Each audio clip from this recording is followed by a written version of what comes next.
Te mingi bandeko balandi ya émission totelema balubi totelema biso nyonso bana ya Congo pote totelema lelo tozali wapi lelo tozali na CFC ministre et pas ya papa na biso Chiko na église oyo akambaka bandeko balandi ya émission na bino botelema awa tozali awa toye na point de presse pote to solola na prophète apôtre Moïse Kasongo to solola na apôtre Chiko awa tokobomba eloko moko te po ete biso to erzumba yo elongo na panza info to bomba eloko moko te to e awa po ete to solola na bango bomoni awa tozali na apôtre Moïse Kasongo ye akovanda awa elongo na presse mobimba tokovanda po ete to solola na ye awa tozali na papa na biso apôtre Chiko po ete to vanda lisusu to solo na ye pandanga ina na mboka oyo na nakutana na papa te lelo na kovanda na so na papa communauté elobaka nini pona papa depuis bande ko kamba ministère ça fait combien d'années to solo na ye ezali ebele restez toujours branchés sur Panza Info télévision avec votre humble serviteur Erzumbayo, journaliste à l'équipe Bango na AA. Tolanda, conférence de presse, c'est parti. Ezali mbala liboso te aya na mboka oyo Afrique du Sud aya kanaye aya kambala ipeli mais cette fois-ci aye alobi pona 7 jours ya miracle.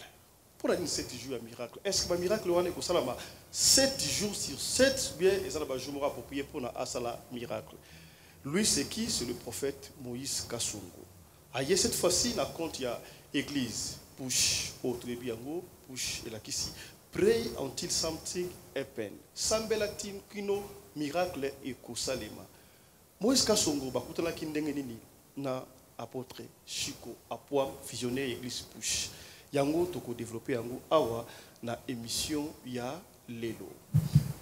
Mbote na bino bandeko balandi ya émission Oyo, to programme Oyo, to Koutani, partout ici à Bouzali, Ozala na Kuala Lumpur, Ozala na Italie, na Finlande, na Johannesburg, na Espagne, ici à Nabiso, Mbote Nabino. To Koutani Awa, pour na Kobeta Masolo, et Longo, na Basai Nanzambe, pour na Milulu, Oyo et Kosalema, à partir du 21, Kino, na les Mokoloyale 28.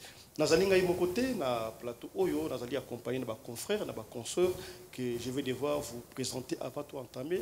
Na sujet d'Abisso, il y a Lelo. Na gauche, Nangai Nazali, na Maman Lina, qui vient pour le compte, il y a Zaiko Télévision. Bonjour Lina. Bonjour, Fiston Pelende. Voilà, j'ai en ma face Nangai Nazali, na Mamou International Mireille Kalala, qui vient pour le compte, il y a Mamou Télévision Show. Mamou, bonsoir. Bonsoir, Fiston. Bonne santé.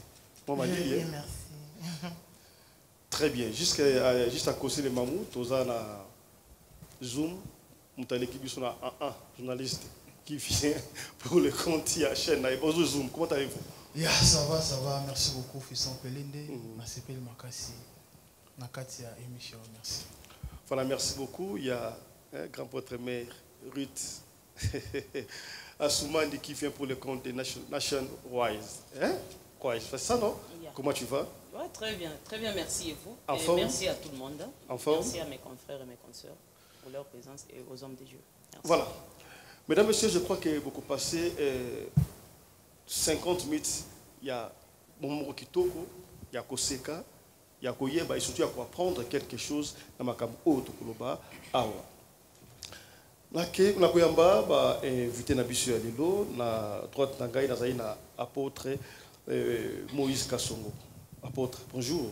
Bonjour, papa Fiston Pelende. Bonne santé. Non, Dieu nous fait grâce. Yo mboke ko mboko na yo, zamba bosote.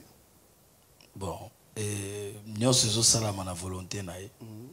Comme à permettre sous na ya c'est pourquoi na ye.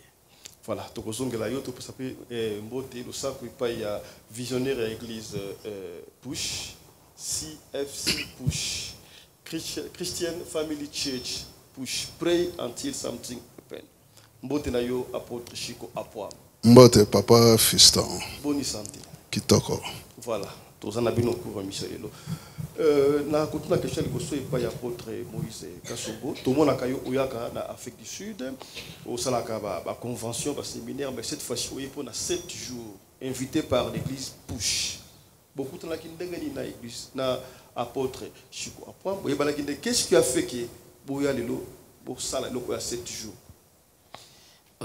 mais je pensais que question le gars yo tout na muto a invité nga parce que tant muto a invité yo c'est-à-dire il connaît les pourquoi et c'est lui qui peut relater comment toye bana petokutana parce que c'est lui qui m'a invité. On va commencer par apôtre. Parce que puis yende il faut bobandaner na ba question. Merci beaucoup apôtre, allez-y. Comment tu as découvert apôtre Moïse Kasongo? Ok, esa question m'aura bien, très bien. Oyebi aigle aza roi ya bandeke oye pumbwaka. Et l'orignon c'est pumbwaka. Aigle nde azaka patron longo, mais zana injustice moko nzamba sala. L'histoire aigle et monaka 8 fois plus mieux que l'histoire mutu nzamba kela. Donc l'histoire aigle est alaka musika ayebi ke problème ezoya ayebi ke lipamboli ezoya et monaka musika na observa apôtre Moïse Kasongo pona mbala liboso tana talienga bite te. Et puis, puisque on est nzete na ba fruit na ye na yo mona mwana na ye aza awana biso prophète Samuel Wanzambi papa asala ba prophétie moko très accurate et lekela ngai nazwa kimia moko puisque nga na dutaka ba prophète hein. Tout le monde va sortir nyons. Dans un ministère 30 ans. On a travaillé dans Batamakas, net Bayongisho, dans un directeur il y a intercession il y a Renard Bonquet en Afrique du Sud. Dans un patron il y a intercession donc nayebi ba grand ndenge ba opéraka. Dans un premier pasteur yambi bishop Oyedepo pour la toute première fois tant ailleurs en Afrique du Sud. Ngam na yamba qui na comparer misala ba peruana na oyo na moni na maboko apôtre Moïse Kasongo puisque tant na che caché et pas prophète Samuel Wanzambi mami na moi sinanga na ebise tala prophète abi azana tata na Kasongo siko na banyo ye ko la doctrine na ye nazotala ndenga zo opérer na ebisho 100% ezelo kwanzambe ezelo kwanzambe ndenge na lobaki oyeba nzete na ba fruit na ye na taliba prophète o atelemisi bango nyonso bazotambola en ligne de conduite morale spirituelle bien dressée très propre nazaki flatté et lekela kingai na ndimite na otika la sepela sous le ministère ndenge na sepela siko to j'ai ba déception belé na ba belé puisque dans la vie, il y a les hauts et les bas. Au bout de apôtre Moïse Kasongo, azana eloko ya nzambe. Ce qui l'issue monera bien te, faut soukolongo mai pour tala bien. Donc, tant na moniango, na bi ngaza liboso, nazana na première ligne, bat balandinga na sima. Mais ceux qui naza aveugle, na remema batwa ndenge nini. Na okwe na reconnecter place moko na zomona ke na se retrouver bat na pe ba se retrouver to sel misala nzambe bien au monde to kutana ke et comment ça s'est passé tango bengiye bosola ki bien comment ça s'est passé well wana toza na États-Unis hein, puisque na zaliso awate na zana États-Unis na Georgia alana na bengi na téléphone ayambi ngai et na mitungisa magite ayambi ngai to sololi oyebi esprit nzambe connectera facilement to sololi bien ngabio to sala masolo Saint-Esprit peut guider alobi non faut to sala masolo to kutana nazali na projet Roson en Afrique du Sud na koyaka na 2025 Mais tant à lobby, tokutana, to sala musala, na approuvé ango, na ebisiba na ngabi, na zoya, to sala musala 7 jours, miracle sans manquiona. Miracle, 7 days of miracle, without 7 days of miracle, what? 7 days of miracle that cannot be phantom. Normalement, il y a 7 jours à miracle sans manquion. Parce qu'il y a un monde dans la Bible. Est-ce que vous vous êtes informé suffisamment sur Moïse Kassongo, prophète de son état? C'est important que l'information n'est pas battue. Net, yosa mut. Osa Saint-Esprit. Vraie information est dans le Saint-Esprit. Si on retourne au Saint-Esprit, l'accent a preuve. L'accent a preuve. Mais au moment Yesu tanga ye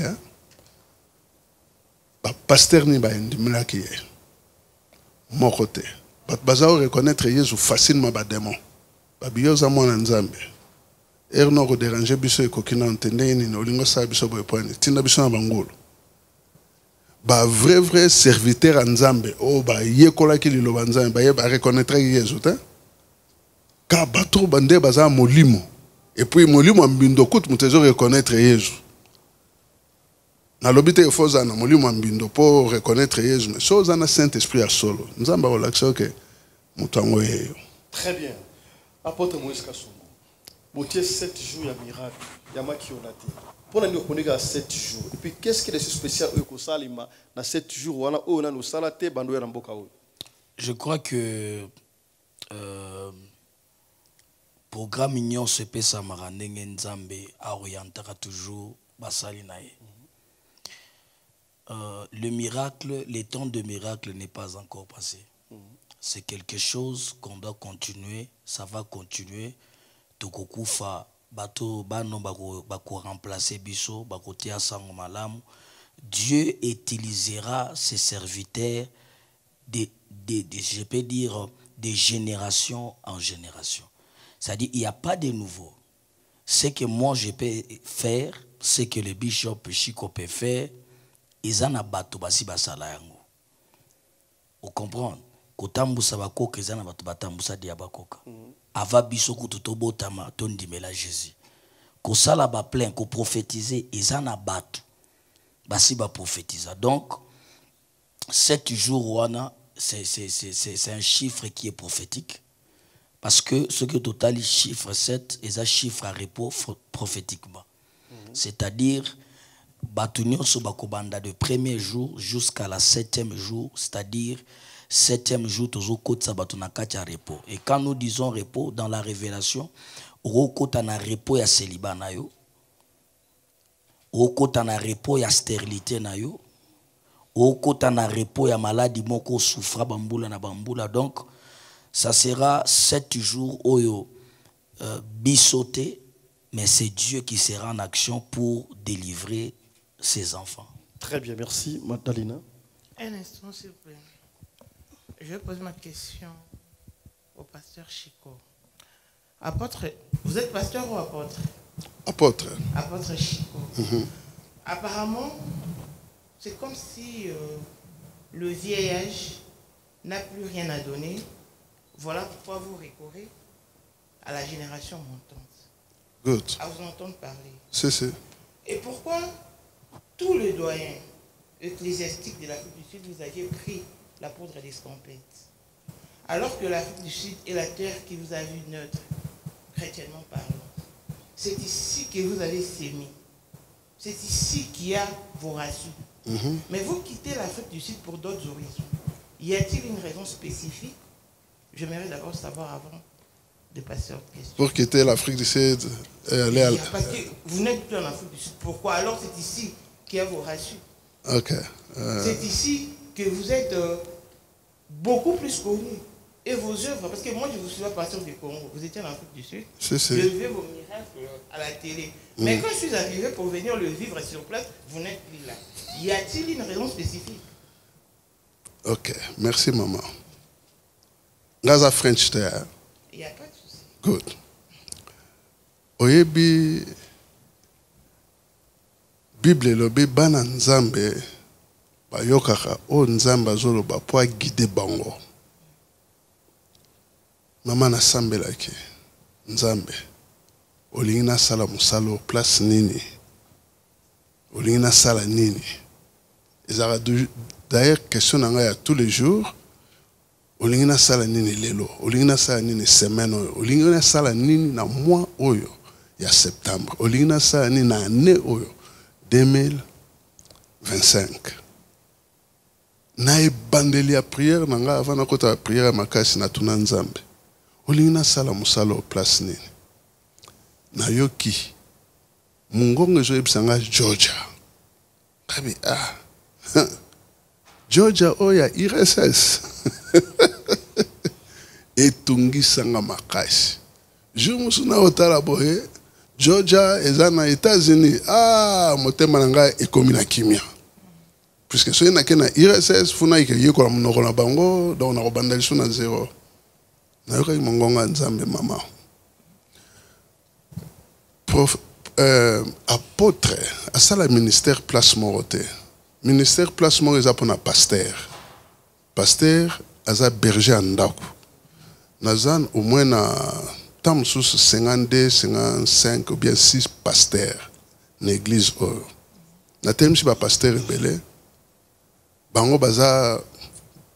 bango nde bazaka likonzi ya ndako bango babojaka te. Mais ministère apostolique faut tambola susi nanga eza koke libela te bosanango nazokende nazozonga ngai oyo nayeti Paul tomoni Paul asali ministère place moko te tomoni mpe Yesu asali ministère place moko te tozana eloko bato mosusu baza na mposa nango faut kovisite bango net première fois na tie makolo na États-Unis nakendaki pa bacongolais te baaméricain bango moko bainvite ngai mwana wana aye ayebisi nga nalingi ozala papa na nga ngai bi américain na africain relation ezalaka te habité zala papa na nga lelo naza na grande influence na États-Unis mpona baaméricain na liboso après nde bacongolais babandi koinvite ngai nakendaki nete na Dallas epa apôtre Pyrénées papa mosusu ya Houston mpe ainvite ngai wana mpe aza congolais mais la ministère na ngai ekangami mingi na baaméricain bango moko baaméricain noir na mindele soki nafandika na Afrique du Sud nakoetufa yango malamu natambola nzambe mpe atienga na motema ayebisi nga soki oteki apôtre Moïse Kasongo babiloko ministère na ye esilaka na biso banoir tobimisa yango tokomisa yango international toconnecte yango na mondele ndenge eza wana naza na barelation na mindele ebele na sololi na bango baza pre bayamba ye nga liboso naza na esengo makasi mpona bato net bino puisque kala na Afrique du Sud tozalaki na bajournaliste te ou bien bazalaki tozalaki intéressé bazakoya te motu na mona azakoya mingi bolowa oyo tozala kobenga petit bolowa après papa bolowa ye moko bajournaliste nde nakutana na bango wana mais équipe na bino esalanga plaisir no osakana te nasepela liso makasi donc puisque okozana eloko bien kotikala koyeba na te ti ekufi mpe ka ndenge wana na répondre mama na question na répondre mais si ntango oyo bazo connecté na baaméricain bainvité mpe na États-Unis si oyebi kaza frappeur te aza frappeur te na mama nakoyebisa yo baréalité ya ministère omoni Paul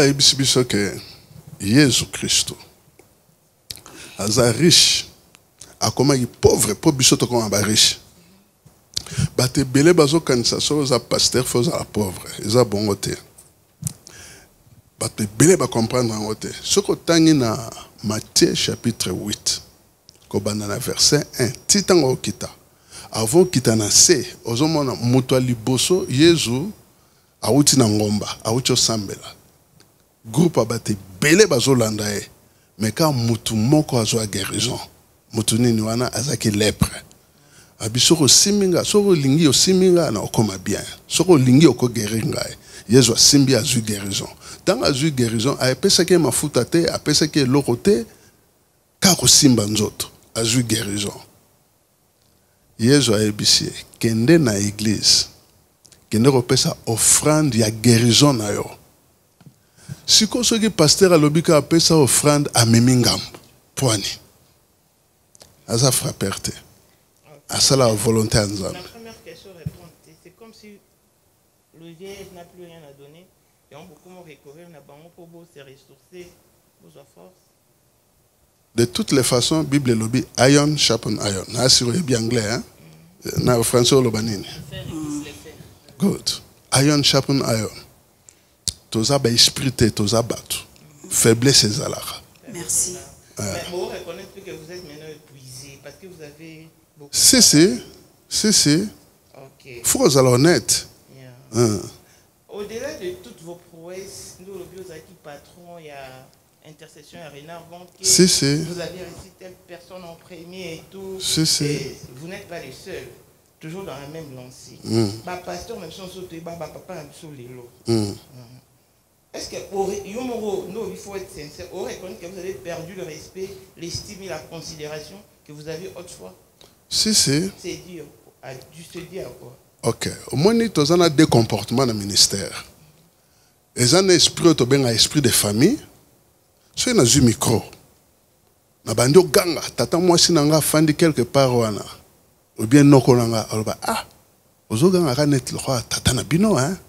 Un esprit de famille, esprit nzambe te. So ozo éduquer famille na yo esengeli to ganga. Oloba Jean kende na cuisine zulanga lutu yelanga. So Jean ke na cuisine amemeli mbeli. C'est que problème est déjà ndako. Puisque senga qui est cuillère, senga qui est mbelite. Ba papa mususu bazo que dépendre 100% na esprit de famille, esprit nzambete. Tous un esprit de famille, tous un esprit ancestral, tous un esprit à sorcellerie, tous un esprit à pauvreté, tous un esprit belé. Mais si quand on mutazo le boye esprit ni nezo le bawana, tous un esprit de sagesse, tous un esprit à connaissance, tous un esprit à robanga nzambe. Ezande yo oyeba ke tant na zoloba. Est-ce que na zoloba pona intérêt à royaume ya nzambe ou bien na zoloba pona intérêt na ngai? Place ndangwana ya mibale mama eza ba fruit ya Saint-Esprit na vie ya mosali na ye. Eza très important. Miracle tungsanga penzate eloko tungsanga ba fruit ya Saint-Esprit. Love, joy, peace, patience, kindness, goodness, faithfulness, gentleness. Ba caractère wana soki zate pas mosala nzambe ndo yebi ke oza un problème très sérieux. Na répondre yo. Oui, on répond avant de passer parole et pas dina. Nanga na invité Batunian so. Boya parce que apôtre Chico a aussi quand même Sika. Peut-être le roi Élie na Élysée hein. Si. Il faut talanga bien même s'il y a tourbillon, même s'il y aura des sables et tout. Boya peut-être boya revivre pour la dernière fois. Peut-être je dis bien. Bah miracle tu auras vivre en église jusqu'au total on a TVS. Vous avez la TVS. Si. Il y a boya non peut-être expérimenter en haut. Donc voilà, donc venez répondre à ces assises. Voilà, merci. Amen. Merci beaucoup. Moi, c'est Lina Banza, Zairos Congolaise Télévision. Bonjour, apôtre Moïse. Bonjour, maman Lisa. Apôtre Moïse, en tout cas, Lelo vraiment Isunana, c'est vraiment Kuyambayo Awa, na push. Apôtre Moïse, question d'Angezali, sentiment Ninyozanango depuis Afrique du Sud, c'est pour une première fois. Église, mon qu'on Afrique du Sud est invité. Oyako, ça là quand même convention 7 jours. C'est pas de la mer à boire, bah recevoir yona cher na bango sentiment Ninyozanango pour la invitation oyo ya pasteur ya apôtre Chico. Merci d'abord pour la question. Pour moi, j'ai dit à Dieu merci pour cette opportunité. Vous savez, dans la vie, il faut beaucoup travailler. Moi, j'ai appris quelque chose dans ma vie. Moi, je suis un enfant qui a grandi au marché 6 ans. Je suis un enfant qui a vécu beaucoup de difficultés pour que je devienne ce que je suis. Je marche avec quelque chose dans ma tête. Ngana yoga rabatute. Mais na sala kao nzamba lo belinga na sala. Les gens peuvent insulter, les gens peuvent dire, les gens peuvent parler. Na kipakate, naza focus na musalo nzamba bengelinga. Et le travail que moi j'ai fait, c'est ce travail qui a fait qu'aujourd'hui, Bishop Nenga Zawana a invité. Et puis, avant Naya, il y a aux États-Unis, à Tindelanga Mona Nemoko aza député national na Kinshasa. Okay. Je viens un député national qui m'appelait à se présenter. Oh, Nayambo na biro na bitana, oh ya na biro no bomute. Parce qu'il a confirmé qu'il a été. Lorsque je l'ai appelé, il m'a dit oui, c'est moi qui lui ai envoyé. Il a dit ça va. Par respect, il y a Bishop Naroya Nabiono. Parce que moi, je ne me déplace jamais. Je suis allé à Ayebi, à Betama prophétie de A à Z. P. Azalaka convaincu. Tout cela, ce sont des signes. Oye bemil sous conviction na katia motema Bishop pour cette invitation. Donc pour moi c'est que c'est mon angeza que travail au na sali nde fongole linga porte yanaya et pas Bishop. Merci apôtre Moïse Kasongo na otuna sous question mon apôtre Chico. Apôtre Chico, bonjour une fois de plus. Bonjour maman.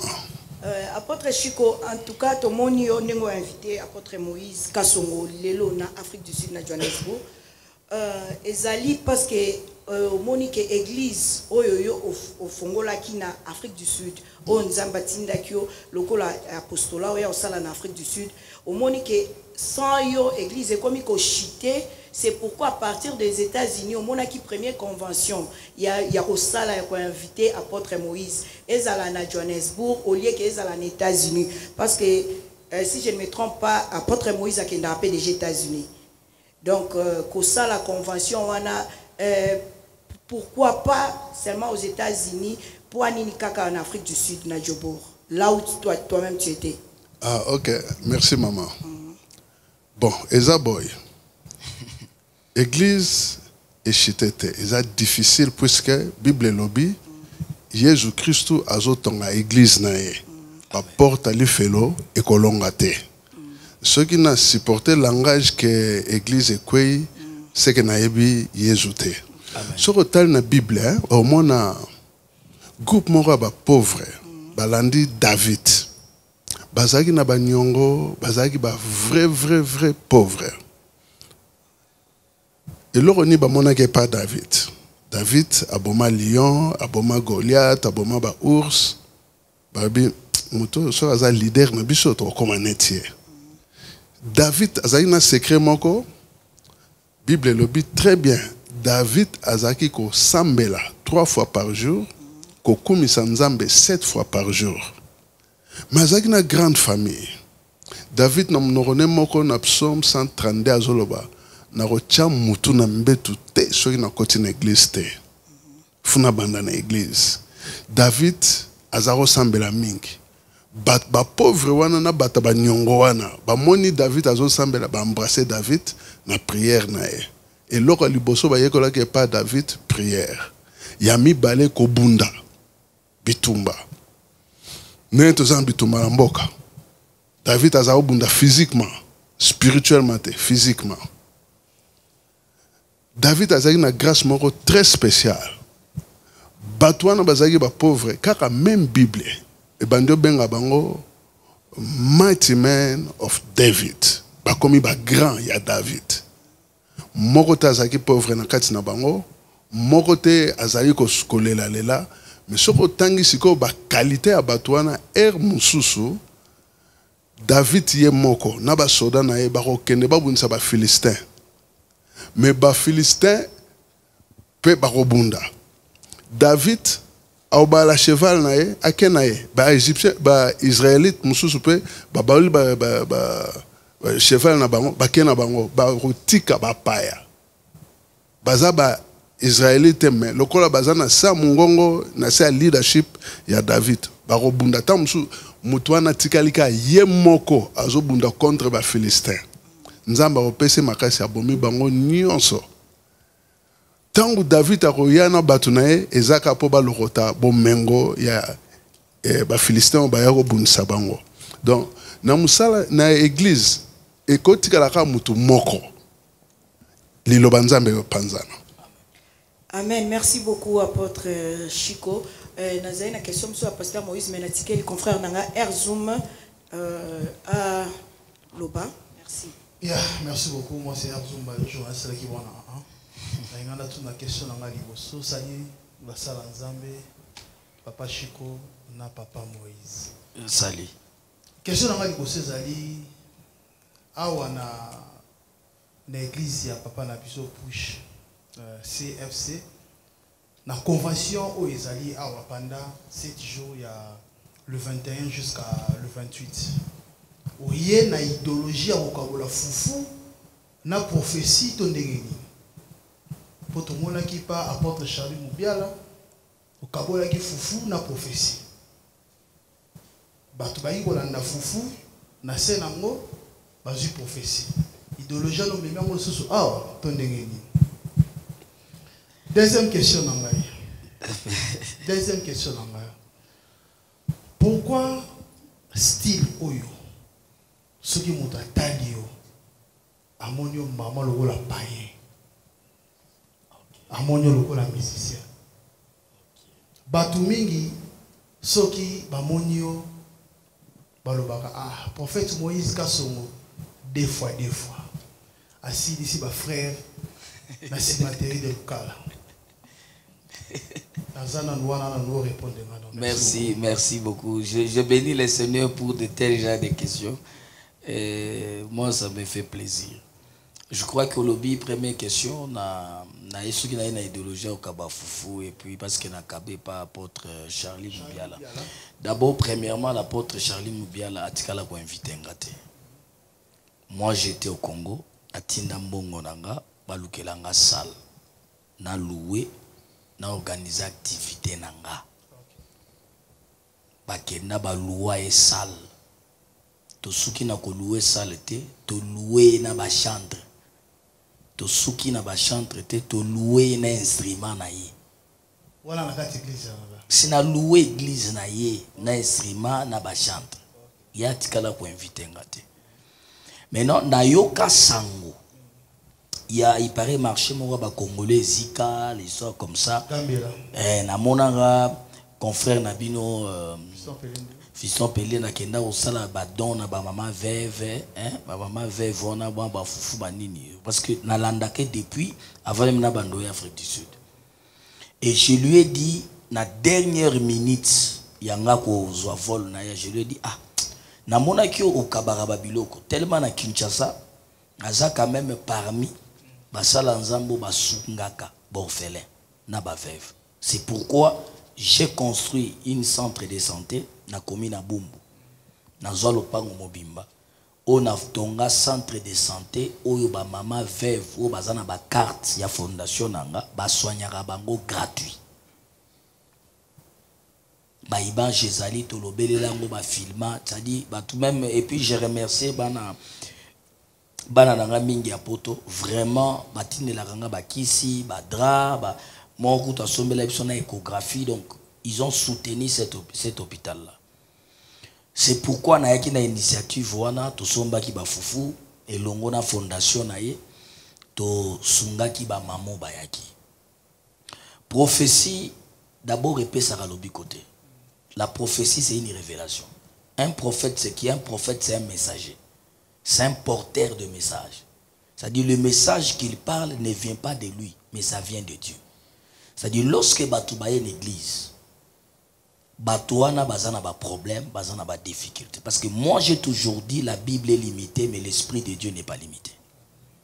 Parce que ça peut être que bazolinga ba empoisonné yo, mais Bible est kolobelote. Mais l'esprit de Dieu peut te dire que biloko ba tchelo roli a moté.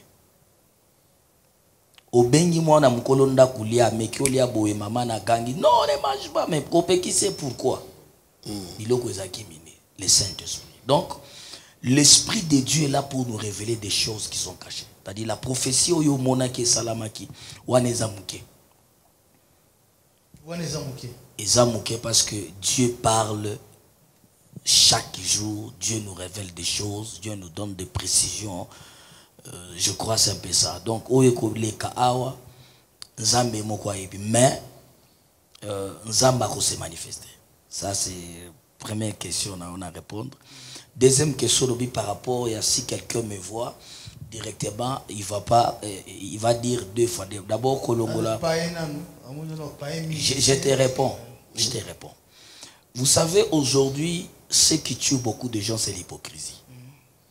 Sur qui n'a pas pays anglophone, vous allez voir un pasteur, Azana Lox et Milaï, Azote ya batu bazobika bazobongola mitema. Soki abiyema nde kokotsa batu lola, c'est que ba musulman il faut bakota lola. Bazala batu aliboso. Soki abiyema nde kokotsa batu lola, je répète, c'est-à-dire ba musulman bazala batu aliboso ba okende lola. Parce que soki tozongi na kati ya Bible, na nouvelle alliance otoza lelo, aucune place au Bible zolo belabiso lo lenge pasteur akolata na lo lenge pasteur akozala. Mais dans l'ancienne alliance, les Bibles nous montraient comment un serviteur de Dieu peut s'habiller, mais il y avait quel habillement dans temps. Vous comprenez? C'est-à-dire l'habillement et lingi kolobate ke mutuana zana nzambete. Parce qu'aujourd'hui il y a des hypocrites. Laisse-moi te révéler quelque chose. Il y a de nos papas à Kinshasa que nous respectons beaucoup. Akata Kakovo, Azalaka propre, Alobaka. Jamais, peut-être, Toyoka est un défaut. Mais moi, je peux vous dire, il y a un père qui est aussi abandal comme moi. Il est trop reconnu. Et son église trop reconnue. Oya Benganga. A une invitation, première fois, dans la commune église, à un binga lobi, j'ai vu l'étoile, na mon étoile beaucoup ezobima. Na lande l'étoile, j'ai vu que c'est église ensemble, église na. Non, je sais, je t'amène quelque part pour nous comprendre que habillement il y a l'accès que mutuazan ensemble bazan ensemble. Première mutu abandi ko enseigner que Jésus-Christ il utilisait abandi ko utiliser bokoko. Bokoko na bango ya Israël. La première personne qui m'a dit ça, il me dit quoi? Tala prophète tel, tala mutu tel, tala boy. Bango tout bazana kacha kabalo juif eza qui cité eza qui ndokité batunde bazo comprendre te c'est la bande première mutu atangi singa chandelier lumière wana ndelingi ko lakisanuka lumière marambo belé dans son bureau. Je lui ai dit papa que j'aille réfléchir, je vais venir. Mais un papa sérieux qui oyo koko ndimate que c'est lui qui peut faire ça. Mais tala ndenge ya lata kandenga kataka suki. Parce que vous m'écoutez nga mutu naza boye. Mais naza nanga na kabalo juif te que na mena memela bino hypocrisie habillement moko boye pour vous montrer que naza na nzambe au contraire naza na nzambe te. L'habillement ne démontre pas que quelqu'un a Dieu. Parce que dans le temps au monde que Nzamba keli mindele keli biso bato mwindo oko remarquer que ba mindele basuki na bango bakata kate omona mindele suki ne bilayi atelemi na te isango malamu na batatouage kutu oso comprendre c'est-à-dire tout ça c'est rien. Moi je connais un homme de Dieu qui craint Dieu. Il était venu du Canada mais amelakane whisky amelaka whisky jour da tout d'abino non mais c'est vous qui dites que c'est un péché mais chez moi c'est pas un péché parce que na mboka na uti malilo to vivaka et sous la jarabie sans autres. Est-ce que vous comprenez? Non, écoute, je vous dis ce qu'il lui m'a dit. Vous savez, il y a un secret dans le ministère. Le secret du ministère, c'est la vie de sanctification. La vérité, crainte de Dieu, des forces combattre le ministère. Ce n'est pas l'habillement, ce n'est pas le coiffure. Nous sommes au Katarasou qui se décorer kaka. On se décorer, on dit même peu moi bien tout ça, mais c'est ça. Ils ont l'obélaté loko moroté na bonzambe parce que bonzambe za molimo, bilambe za bonzambe te. Obi mutasala bilabo, batu basala ka baga ba oro tout ça ba biloko tozola ta ba bilamba ba soulé. Be baza ba rose chrétien batu ba science occulte, ba téléphone tozo salela. Obi façon basala. Mais comme la Bible dit, tout est sanctifié. C'est-à-dire, un homme de Dieu, quand tu touches quelque chose, ça devient sanctifié. Ou utiliser un impact spirituel et la sorcellerie. Vous comprenez? Je ne sais pas s'il y a la troisième question. Yes. Non, je crois que le temps nous passe déjà. On va passer la parole à notre confrère Ruth Assoumani. Merci beaucoup, merci pour la parole. Moi, c'est Ruth Assoumani, je suis de la Nationwide Television. Je crois que c'est ma toute première fois de voir l'apôtre Chico et l'apôtre Moïse. Ça, c'est ma deuxième fois. Tu es en aéroport, tout ça, une émission à Santon. Ma répercussion, moi-même, je peux juste te féliciter. Peut-être quelques gens, il n'y a pas de prophétie, peut-être au Pesaki. Et ils ont fait ampleur parce que, étant que serviteur de Dieu, qui quelque part, il faut bilembo etikala. Et puis, pour ça, la keba nanzambe, basa la édifié. Je sais bien que votre venue, les a passe au tika qui va signer malam. Pour ne pas parler trop, je vais poser seulement la question. La première question à l'apôtre Chico, puis la deuxième question, ça sera pour vous. Papa, par rapport à Makamounios ou Ilubamaka pour l'apôtre, le prophète Moïse. Parce qu'en vous voyant comme ça, vous êtes plus âgé, si on peut dire ça. C'est ça. Plus âgé que lui. Ministériellement, si je ne me trompe pas, papa a plus de 30 ans, vous avez dit, 30 ans, il y a ministère. Le ministère, c'est ça. Le prophète Ozan a combien d'années à ministère? 18 ans. Donc, on a âge, sur le plan ministère, on a aîné naïe. C'est ça. Alors, pourquoi ne pas avoir peur que vous soit tâche par rapport à l'apôtre? Est-ce qu'on monite que nous et baby sa réputation par rapport à niveau na yo, âge na yo, et l'on surtout ça là. Est-ce que c'est pas une manière de se rabaisser? Et puis et l'on est au collé, n'engagez pas taxa ya zambu mamabe, mamakiona mutabwe. Est-ce que ça va pas déranger quelque part âge pétail ya ministère na yo? Good, very good. Et ça question moro. Et bandi les lots na yoka kiango déjà. Nalingi o comprendre le romoro. Jésus Christ a joué à Jéricho, mais gol na ye za Jéricho te gol na ye eza akena ndakwa Zaché. Lebi Zaché. Zaché mukuse, mais azaki moulaï financièrement. Aki muyibi Zaché. Donc frapper na kilelo. Tolo bandengwana. Mais Yesu alobi nini? Tango mutumo ota yeba pourquoi Jésus-Christ fois que neke nanda kwa Zaché batu nyonso bazaki contre Jésus Christ.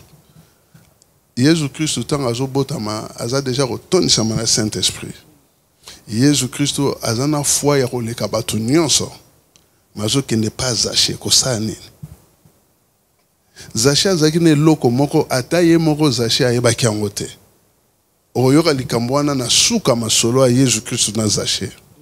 Tango Zaché, sango Yesu akoti na ndako ayebisi kitanse lelo na ola ndako nao. Lelo na ofana ndako nao. Lelo na olia ndako nao. Elekela ki Zaché entre temps que na ko matana nzete po mo atala Yesu. Tango ba komi na ndako Zaché ayebisi nazo zo abomengo nyonso nazala ngo nazo diviser ngo na katikati. 50% nazo pesa ba pauvre. Soki na yibi mutu na ofuta 4 fois on a naïbi. Jour wana Yesu alobaki oyo pe mwana ya Abraham abungaki azongi. Ce qui bisonyo soto blâmer apôtre Moïse Kasongo bien qu'aza jeune aza animé na ba makilane ezobeta mbao. Mais ce qui te pousse un peu menaye a rejoindre ba tete biloko ebele ko changer na uta ko loba liboso ke mama ngana yaki te na Afrique du Sud pona za la pasteur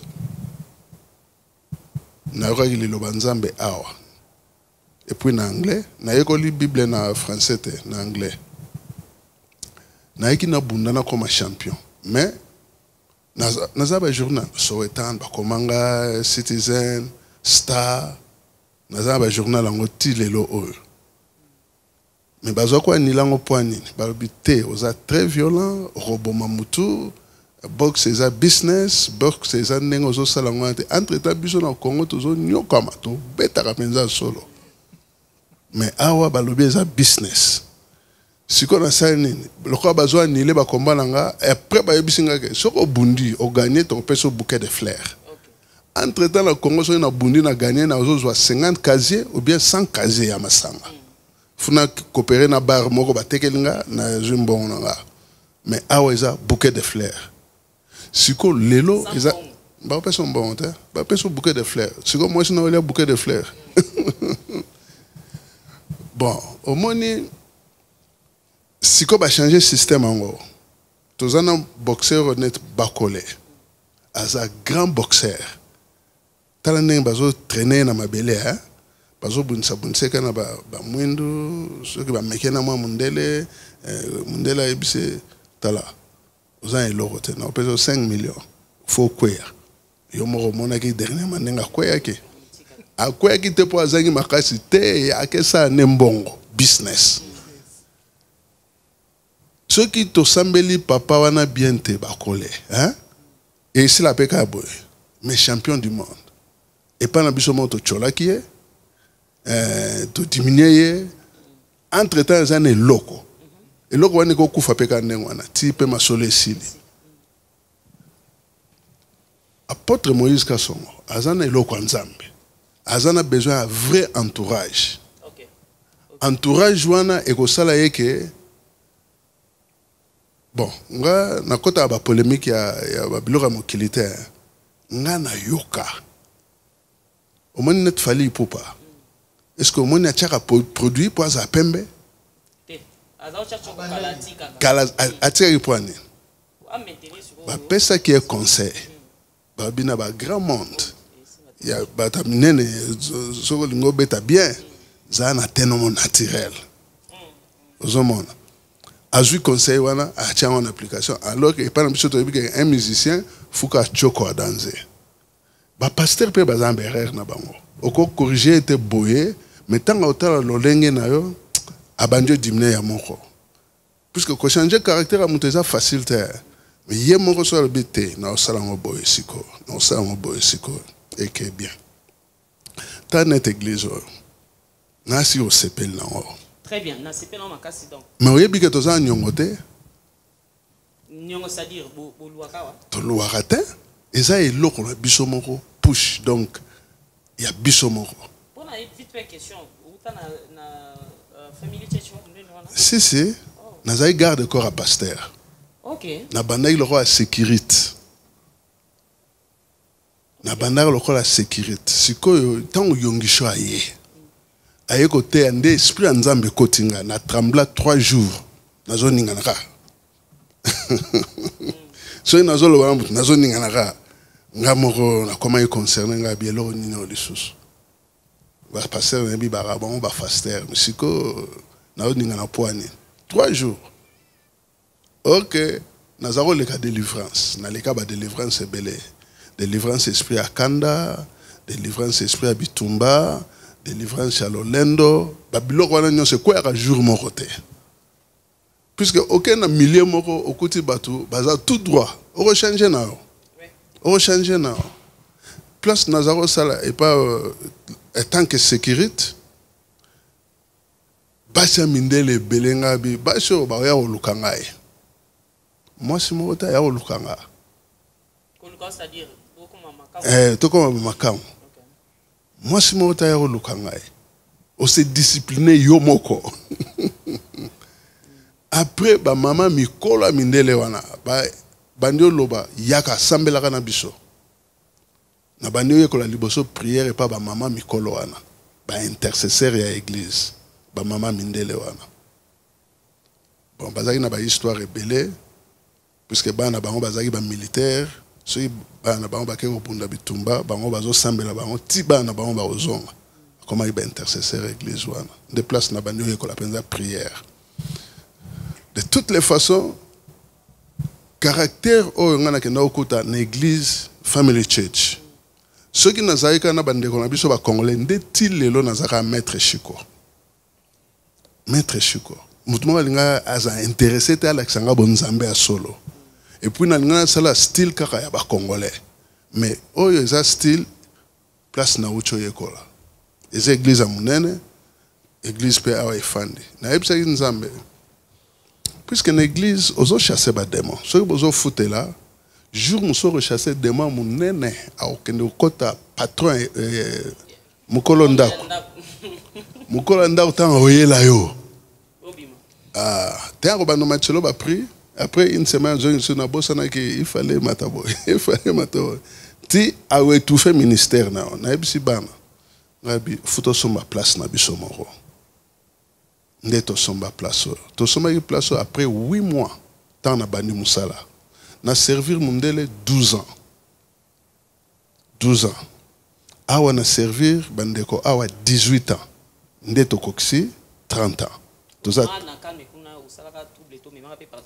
jamais d'ailleurs na zaro benga na batu na yebisaki batu kolanda ngate puisque na omena yo vidir botikala awa bamsu batikala bamsu bayake puisque l'église au matao kita ozaka na ba fanatique na ba olanda yo bamsu bayaki na ngai mais ata 70% bazonga na bango ba o batikalaki na tongi bango puisque style tozala ngo kuna mundele eza mama na webso vérité moko hein so kanisi yo za mutu mwinu mundele ka ndima yo eza très difficile siko mundela ondima yo soka banyo na ba preuve palpable ndenge na moni ba ministère à prophétie na ba signe de merveille papa zo sala na ba discipliné bazo sala. En bref, papa, si quoi question, on a avant qu'il a posé question sur qui pas apôtre. Ok. Oui, je sais. Papa a répondre parce qu'il y a communauté et qu'on colle au thé image. Ok. Alors, on a taille une histoire un peu bêtuana. Bon. Ça ne va pas déranger votre ministère. Na web so vérité moko. Banglais balobara I don't care. Ok. Puisque sur le lobby, I'm afraid, au comme un problème. Bat baloba kaka, babenganga musicien combien de fois? Bat baya awa en église na olinga kutu nzambe ka osalisa biso. Papa moko aloka mwana alingali ya mwana e. Nga yebise mwana yo aza serviteur anandako. Lokolo ozo attaquer ngai. So osali une semaine. Le banzambo to sambela aza nzambe te. Bazonga 3 jours papa ana kufi. Ezaki papa na mama bali ya mwana wana. Mwana ngo aza tilelo. Maza impe déranger na nzoto na ye. Mama pe alandi. Mwana yego yebsanga bonde ni bazokufa na zo bika kate. Ngabi ngana biksa mutu te nzame muta biksa. Na ebite place neza total. Mais ko ya papa na asir Merci beaucoup, papa. Apôtre Moïse Kassongo. Papa, merci. Bien habillé. Félicitations. Merci. Bisous, tout dans la idéologie, tout ça porte pas jeune. Au lati kitoko bien sapé, bien parfumé. Donc, tout ça, l'ensemble, il y a chemise à miner n'était le roi Babouka Lupango. Mais l'ensemble, il y a propriété. Parce que l'ensemble, la biso a dans l'image bien. Alors, question d'angeza boni na Denis les Sokangamina Denis les. Natala qui émission d'un collègue Nabiso Franck Stemay, vous avez ça récemment, je crois. Franck Stemay et Africa Info. Oui. Les Camerounais na Denis les. Batouabi, aux autres Diembe la éming, aux autres cas succès, c'est ma Denis les. Au rotikata muketa pema. Au Makamounae, aux Zuluba, aux autres contrées kaka Makamounae. Pourquoi ça? Question sur ça. Bon, vite fait, Nandi au éclairci par rapport à pasteur, parce que vous avez un pasteur. Est-ce que question sur Zali? Il y a question. Moi, je crois que c'est la dernière question, on va finir déjà. Moi, qu'on aurait pu, on va arrêter. Il y a question, monsieur Zali, Hollanda qui m'a envoyé qui a pasteur Marcelo. Écoutez, on n'a plus le temps. À répondre à moi, qu'on aurait pu, on va arrêter. Oui, dès Nazoli, Nalobia, comme ça, à répondre comme ça, je vais laisser la parole. Après, on a un combat pasteur Marcelo parce qu'il est touché par pasteur Binonyo Sona, maman la biso Atikaki. Merci beaucoup. D'abord, merci d'abord na question nous soutenir Bishop. Na solinga ko toucher moi le mukie na question tunaki Bishop il y a que ceux qui ngana ko taché était. Avant ngana yawa, il y a quelqu'un qui m'a appelé pour me dire na zui vision ya mabe ponayo, na bi vision ndenge nini. Abi me muto ya bengi yo yenda ya kopesa apôtre Léopold Mutombokisi. Parce que série apôtre le col ministère Moutomboisa na 7e Donc, ri. Pasteur Chico, Landa na 7e ri ayebana kina no mingite. Après Bishop Konyata wana kobima na ye atombwami. Abiyo poke kuna ba peso kisi na bolelo visuel mabe na moni obeli liboma. Je me suis dit mais papa ya bengi singa atikali obetelanga li solo akisite. Bon comme ça na kedena nous ce qui dit solo ngo ebandi. Pelé Mbazali a okimisanga. C'est pour dire que c'est-à-dire batu baloba kaka. C'est. Mais bisoto sale lanzam. Amen. Problème il y a Denis Lessi Saint-Père. Aza papa, Aza est né à Moussika. Moi je peux pas resala néfaste. Mais s'il y a quelque chose oyo abimi libanda. Oyo koko pengwisa bana nzambe. Et cause la mabete na recadré. Non mais je peux pas dire ça ici, c'est beaucoup. Wana c'est au salé Micho Yambinga, on va en parler en profondeur. Mais dis-moi Saint-Père, auto qu'on reconnaître malgré les défauts naïe, mais c'est un grand leader qu'on doit beaucoup de respect. Merci. Merci beaucoup. Voilà, mesdames, messieurs, c'est par ici qu'on va s'arrêter. Le temps nous presse, la régie me fait signe. Un grand merci pour l'apôtre Moïse Kassongo. Un grand merci pour l'apôtre Chico Apoam. On ne peut jamais finir cette émission sans pour autant remercier nos confrères. Merci à toi, Lina. Merci à Mamou. Merci. J'allais dire quelque chose à l'apôtre Chico. Non, en tout cas, non, la régie. Non, merci Zumbayo et merci à toi, Ruth. Merci. La régie me fait signe. Est-ce qu'on peut continuer ou bien c'est fini?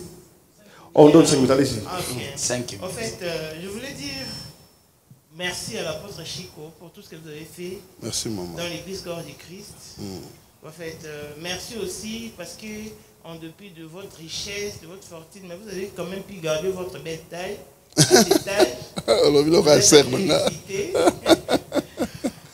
là, on a eu vraiment garder taille, garder puis sanctification pour nous. C'est. On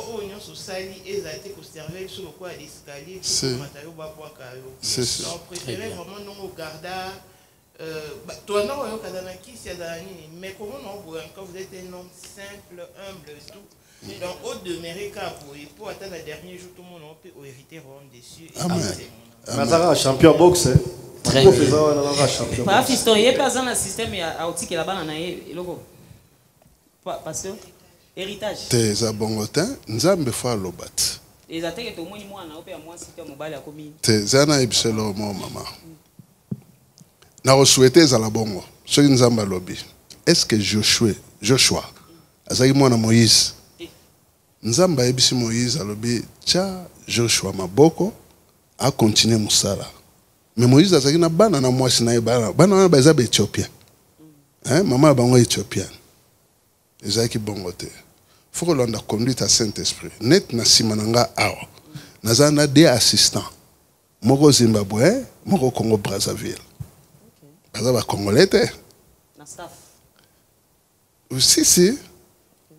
Nazana ba pasteur nyos, nazana ba pasteur nigérien, nazana ba pasteur mozambicain, nazana ba pasteur angolais. Ba Congolais baza. Ba Congolais ba zekete. Baza. Congolais à Brazzaville pe bazali naza papa bana nyonso naza na sala ka injustice te pour nini puisque molimo nzambe fo ekamba biso molimo nzambe fo ekamba biso oyebite mwana nini osalisa lobby amen net siko na bimisi bana penza ya 20 ans bien. Tell me how old is Marisa? Pasteur Marie-Marie. À fois, elle a naissé à 25 ans. Elle est pasteur. Poignée. C'est puisque, au moins, il y a un pasteur à Koli déjà. Ma solo, mon moutou n'est pas robéba. Alors que sur le tel monsieur moi, banda bomwana, a encore un charisme wana. A repengwa penzate, a osala bien. Baza ba nouveau leader à Sika ou remplacer Bisso. I would like you to say a message because your church is all about English. So can you please say a brief message for the followers? Or of the church, and then to let them know that there is a huge event that is about to happen, like for 7 days. Okay. Short message. Family, I want every one of you to be part of this great move of God. You know, when Jesus came, Simeon said, he will be for the rising of many and for the downfall of many. Yet, those who welcome Jesus receive healing, receive deliverance. Jesus raised the dead to those that were celebrating him. We've seen synagogue leaders coming to Jesus for healing. Noble men and women came to Jesus for healing, for deliverance. They receive it. But those that were mocking Jesus, they buried their own people. I want you to join me during these 7 days of miracle that cannot be phantom. In other way, I wish to say, miracle ezanga mankiona. 7 jours. Voilà, apôtre Moïse Kassongo, on va finir. Pensez moi quelques phrases, quelques mots pour l'événement du 21 jusqu'au 28. Merci beaucoup. On a le que bandeko nyonso ba opportunité kolanda message oza na poso yo kanzambe koloba yaka oza na ba problème moko et lesquels yo tourner quelques églises yaka mabe mukie on a koloba mais pas comme tel boza na ba misa lebele événement net ya lobby ya dimanche. Il y a semaine, ceux qui peuvent vous visiter, Bishop Bomi Monela. Parce que je pense que Bishop a yebi bana ninyo sondako. Ayebi bapayape baroya. C'est-à-dire, l'isakuli ko bandana na ye moko Bishop avandi. Mais je l'ai dit, je suis clair. Et ko bandana na ye moko te kiti na bana nyonso. Donc on doit parler ce que le Saint-Esprit nous dit de parler. Mais j'invite les gens qui ont des problèmes. Bateau bazana ba difficulté. Bateau bazana maladie incurable. Parce que la Bible dit, par le nom de Jésus-Christ, vous guérirez le malade et vous chasserez les démons. Na kombo ya pushite, na kombo ya shikote, na kombo ya kasongote, mais na kombo ya Jésus-Christ, bateau bakuya bakozalobiko. C'est tout ce que je peux dire. Toba na déjà dimanche de fire bandi. Voilà, merci. Donc, dimanche, vous allez ébélé, le 21, total, il y a solo ceux qui avec les baromona, handicapés autant, mais soit à Tembe, vous allez avoir qui m'ont amené surtout mon ceux qui ont les candidats. Merci de nous avoir suivis, mesdames, messieurs. On se retrouve prochainement. Portez-vous bien et santé de fer à tous. Chap chap et tchara. Stay safe if you know, you know.